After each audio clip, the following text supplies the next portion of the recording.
Yet another tragic event. A fourth school has been torched in Gauteng. The latest one is in Soshanguve, Pretoria.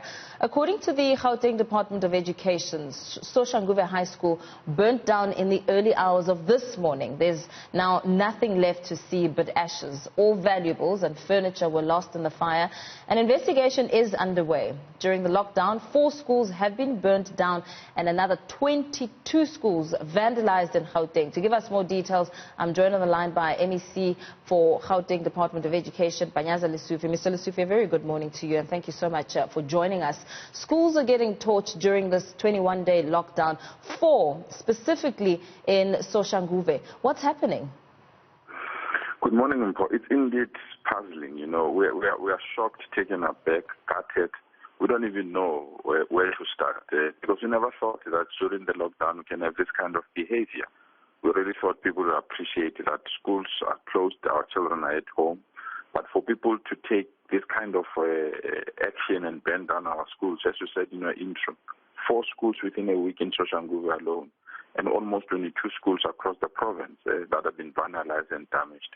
It's a cause for concern, and that is why we are calling upon all law enforcement agencies, especially the intelligence community, just to come to our rescue, because if this situation is not arrested as quickly as possible, we are not going to be in a position to have schools when the schools are reopening. What do we know so far about the details of these schools being torched and the others that have been vandalized during this period? What we know by now is that people are targeting the net centers of our schools, which means that main block. The modus operandi is the same.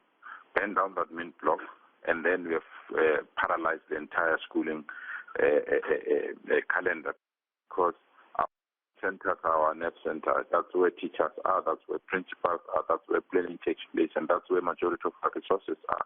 So in all the schools that have been vandalized, everyone or the schools that have been burnt, these thugs have targeted our admin blocks, and we really believe that it might be a syndicate or a third force or a group that is hell-bent in destroying the education of our children.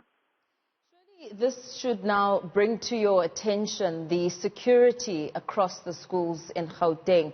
What measures have you put in place to ensure that the schools are protected?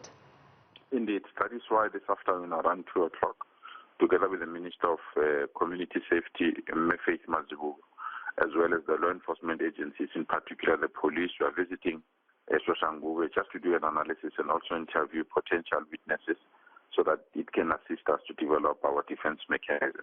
We really believe that we need to protect our schools as quickly as possible, and on the basis of the information that they will gather today, they will advise us the best way in protecting our schools. And MEC, before we let you go, in terms of the investigation process, how far are you? Investigation of what? Investigating the torching in Soshanguve as well as the vandalism that has taken place across the other schools. Have police arrested anybody? Are you working on any leads?